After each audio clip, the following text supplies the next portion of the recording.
Imagine करो दोस्तों कि आप बड़े क्रिकेट स्टेडियम में एक मैच देखने को गए हो और मैच खत्म होने के बाद अचानक से कोई आपको स्टेडियम की सबसे ऊंची सीट पर लॉक कर देता है और दोस्तों वहां से सभी लोग भाग जाते हैं और उस क्रिकेट स्टेडियम के बीचों बीच में यानी कि पिच पर कोई मैजिक आई ड्रॉप डालता है। पानी की यह बूंद दोस्तों कोई आम बूंद नहीं है। इस बूंद की खास बात यह है कि ये हर सेकंड में डबल हो रही है। पहले सेकंड में दोस्तों एक छोटी सी बूंद 2 बूंद बन जाती है, दूसरे सेकंड में वो 4 बूंद बन जाती है और अगले 6 सेकंड के बाद ये 1 मुट्ठी जितना पानी हो जाता है, जो कि दोस्तों शायद आपको नजर भी नहीं आएगा। आप ऊपर से देख रहे हो और आपको लगता है कि ये तो बहुत थोड़ा सा पानी है, इसको भरने में बहुत टाइम लगेगा और इतने देर में मैं तो लॉक खोल के चला जाऊंगा यहाँ से। लेकिन दोस्तों आपको एक बात पता नहीं कि इस बूंद की असली जादू क्या है। आखिर आप बहुत ज्यादा रिलैक्स हो, लेकिन ये पानी हर सेकंड बढ़ता जा रहा है। और दोस्तों ये सुबह 12 बजे स्टार्ट हुआ था और 12 घंटे अब हो चुके हैं और ऑलमोस्ट इस पूरे घंटे में दोस्तों स्टेडियम मात्र 1% भरा है। आप अभी रिलैक्स हो दोस्तों और ऑलमोस्ट सोच रहे हो कि लॉक खुल ही गया, लेकिन फिर दोस्तों पानी की जो रफ्तार है ना आपकी होश उड़ा देती है। दोस्तों 12 आवर्स 59 मिनट 55 सेकंड्स पर स्टेडियम्स ऑलमोस्ट 93% खाली है। 56 सेकंड में दोस्तों स्टेडियम 1/8% भर चुका है। 57 पर 25%, 58 पर दोस्तों 50% और एग्जैक्टली 1 बजते ही दोस्तों आप पानी में पूरे डूब जाओगे और दोस्तों आपको कुछ भी सोचने का मौका भी नहीं मिलेगा। ये एक थॉट एक्सपीरियंस है दोस्तों जो कि डॉक्टर एल्बर्ट बार्टलेट से इंस्पायर है। वो कहते हैं दोस्तों कि ह्यूमन रेस की सबसे बड़ी कमी ये है कि दोस्तों वो एक्सपोनेंशियल ग्रोथ को समझ ही नहीं पाते। और दोस्तों ह्यूमन रेस में मिडिल क्लास इंसान को ये तो समझ में ही नहीं आता, यानी कि इसका कॉन्सेप्ट क्लियर ही नहीं हो पाता। इसका दोस्तों मैं आपको एक पर्सनल एग्जांपल देता हूँ, ध्यान से सुनना। मैं कुछ दिन पहले अपने फ्रेंड को अपनी मम्मी की कहानी बता रहा था। हुआ ये था दोस्तों कि मेरी माँ ने किसी से टेम्परेरी लोन लिया था। मैंने उनसे पूछा कि आपने कितने इंटरेस्ट पर लोन लिया है। उन्होंने कहा 2% पर। मैंने पूछा 2% क्या, और उन्होंने फिर से कहा 2%। मुझे वहीं पर लगा दोस्तों कि कुछ तो गड़बड़ है यहाँ पर।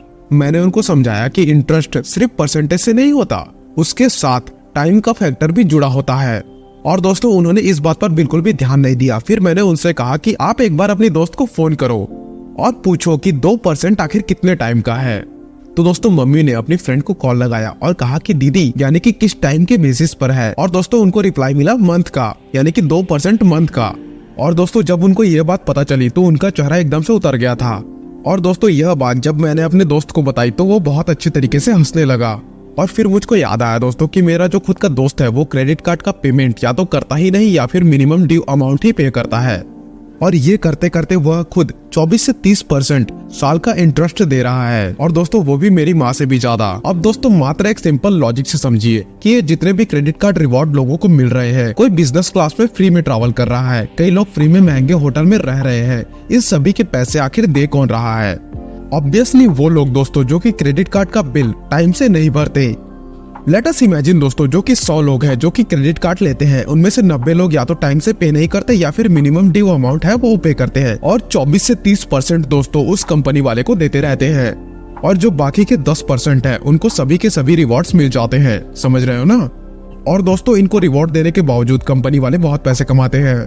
तो यहाँ से लर्निंग ये है दोस्तों कि hमें कंपाउंडिंग को कभी भी नेगेटिव कंपाउंडिंग नहीं बनने देना है। वॉरेन बफेट खुद साल का 20% कमाते हैं, और यह कंपनीज दोस्तों इस पर्टिकुलर बिजनेस सेगमेंट्स में हमसे 24 से 30% हर साल कमाती है।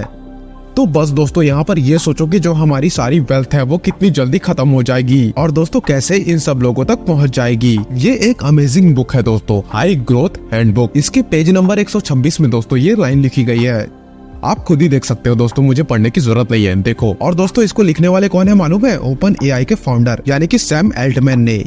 एक अमेजिंग एंटरप्रेन्योर अपनी स्टोरी बताता है।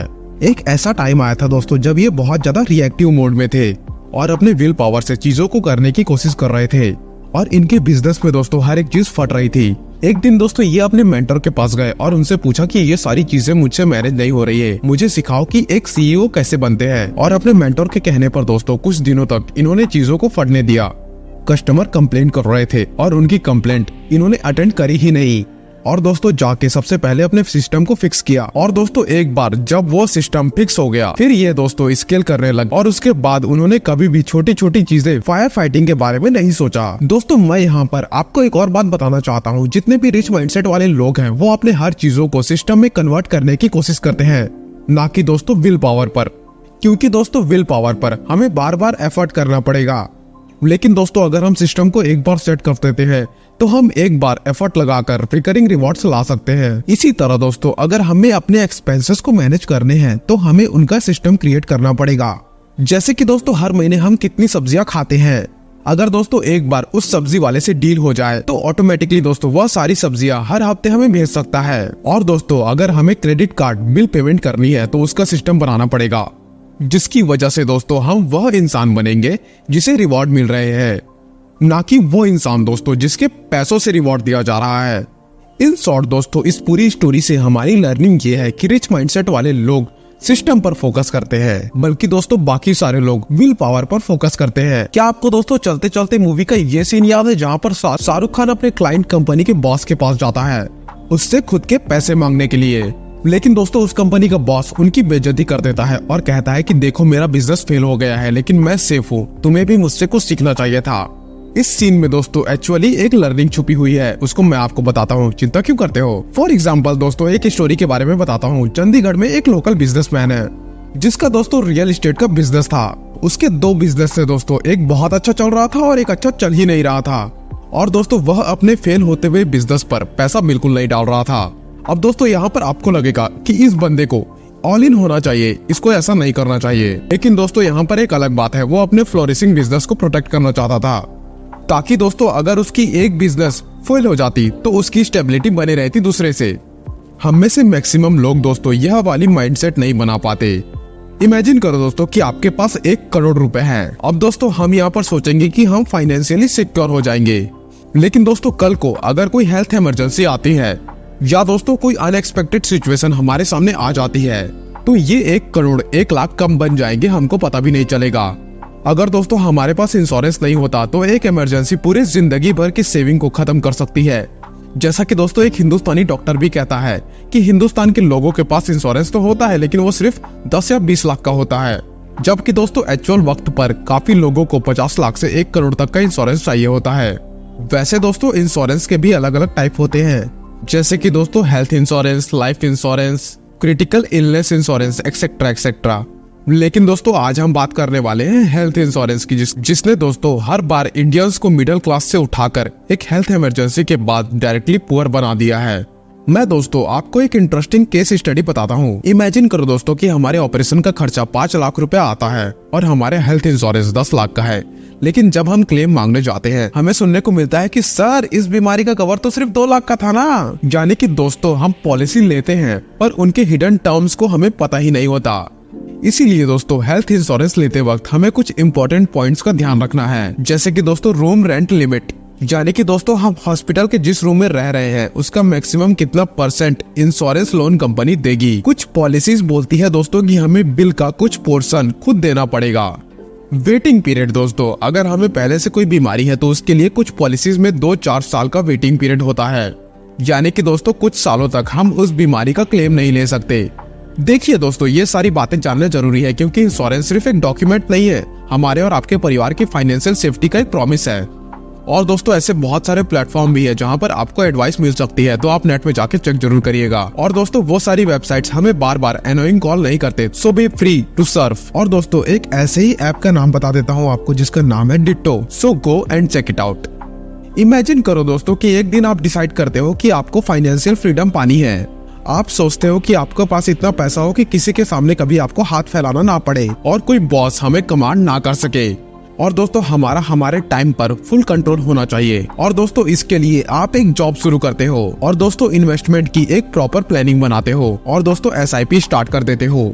और दोस्तों SIP स्टार्ट करने के साथ साथ अपने खर्चों को भी कम कर देते हो। आपको लगता है दोस्तों कि आप बहुत अच्छे ट्रैक पर हो और दोस्तों आपको एक दिन वो फ्रीडम मिल ही जाएगी, पर धीरे धीरे जैसे ही इन्वेस्टमेंट ग्रो होने लगती है तभी दोस्तों आपको रियलाइज होता है कि आपके आसपास वाले लोग बड़े और नए नए एक्सपेंसिव फोन खरीद रहे हैं, महंगी महंगी गाड़ियां खरीद रहे हैं या फिर महंगे महंगे वेकेशन पर जा रहे हैं। पहले दोस्तों आपको लगता है कि ये सब चीजों की आपको जरूरत नहीं है, लेकिन धीरे धीरे आपका मन उस तरफ जाने लगता है। फिर आप सोचने लगोगे दोस्तों कि यार अगर मैं एक लग्जरी कार ब्रांड ले लूं और कुछ लग्जरी कपड़े पहन लूं तो लोग मुझको भी इम्पोर्टेंस देंगे या मुझे भी सीरियसली लेंगे। और दोस्तों आप उन चीजों पर फोकस करके अपने गोल से दूर होने लगते हो। आपको ऐसा लगता है दोस्तों कि ये चीजें आपकी खुशियों को डबल कर देगी, लेकिन दोस्तों ऐसा कुछ होता नहीं है। हर मंथ दोस्तों आपके पास कोई ना कोई EMI आ जाती है और दोस्तों आपका स्ट्रेस लेवल भी इंक्रीज होने लगता है और दोस्तों आपको पता ही नहीं चला कि आपके साथ हो क्या रहा है आखिर। और दोस्तों ये सब हमारे साथ इसलिए हुआ क्योंकि हमें स्टेटस गेम और मनी गेम के बारे में कुछ पता ही नहीं। मनी दोस्तों बहुत ही ज्यादा इंपॉर्टेंट है और दोस्तों मनी गेम हमें खेलनी ही खेलनी है। हम दोस्तों ऐसा कह भी दे कि हम ये गेम नहीं खेल रहे हैं, पर एक्चुअल में हम ये गेम खेल रहे होते हैं। स्टेटस गेम एक दिखावे की गेम है दोस्तों, जो दोस्तों हम लोगों को इम्प्रेस करने के लिए करते हैं। रिच माइंडसेट वाले लोग दोस्तों इस फर्क को अच्छे से समझते हैं, जैसे कि दोस्तों श्रीधर वैभव सर जो कि फाउंडर है ज़ोहो के, जो कि दोस्तों अपनी सिंप्लिसिटी के लिए जाने जाते हैं। वो किसी और को इम्प्रेस करने के बजाय दोस्तों अपने काम पर फोकस करते हैं, यानी कि खुद के काम पर फोकस करते हैं। अब दोस्तों आप बोलोगे कि मुकेश अंबानी का क्या, जो कि उन्होंने रिसेंटली करोड़ों की शादी करी। देखिए दोस्तों यहाँ पर बात यह है कि मुकेश अंबानी अगर ये स्टेटस गेम खेल भी रहे हैं तो जो दोस्तों ओवरऑल उन्होंने गेम खेला है उसका सीक्वेंस ठीक है दोस्तों। इवन दोस्तों अभी जो वो स्टेटस गेम खेल रहे हैं उसमें भी दोस्तों वह अपने वेल्थ को बहुत कम परसेंटेज में यूज करते हैं। और दुख की बात तो यह है दोस्तों कि एक कॉमन इंसान के पास इन दोनों गेम के लिए एक डिफरेंट वर्ड ही नहीं होता।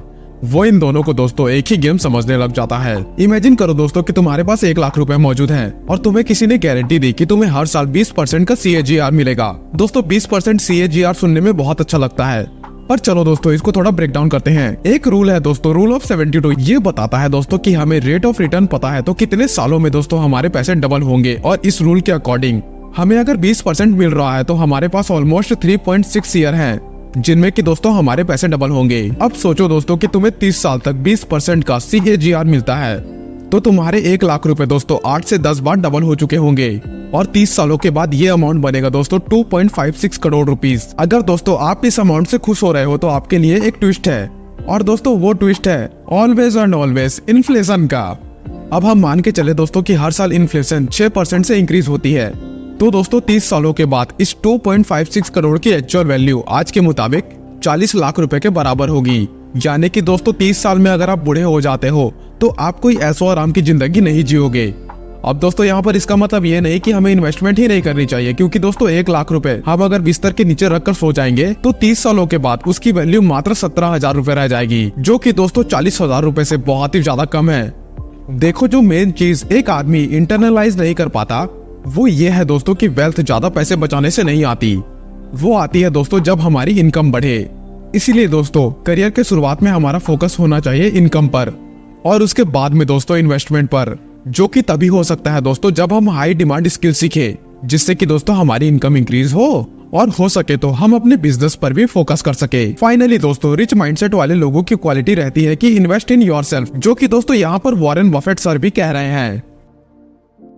Well, I'll give you 2 pieces of advice. I'd invest as much in myself as you can. I mean, you're your own biggest asset. जो कि दोस्तों बिल गेट्स के साथ बैठे हुए हैं। और दोस्तों ये एडवाइस जिंदगी में सबसे ज्यादा इंपॉर्टेंट है आपके लिए, मेरे लिए और पूरे दुनिया के लोगों के लिए। क्योंकि दोस्तों अगर आप अच्छा कंटेंट कंज्यूम नहीं करोगे और दिन भर इंस्टाग्राम कंज्यूम करते रहोगे, यानी कि इंस्टाग्राम स्क्रॉल करते रहोगे, तो हमारे ऊपर दोस्तों GIGO प्रिंसिपल लागू होता है, यानी कि दोस्तों गार्बेज इन और गार्बेज आउट।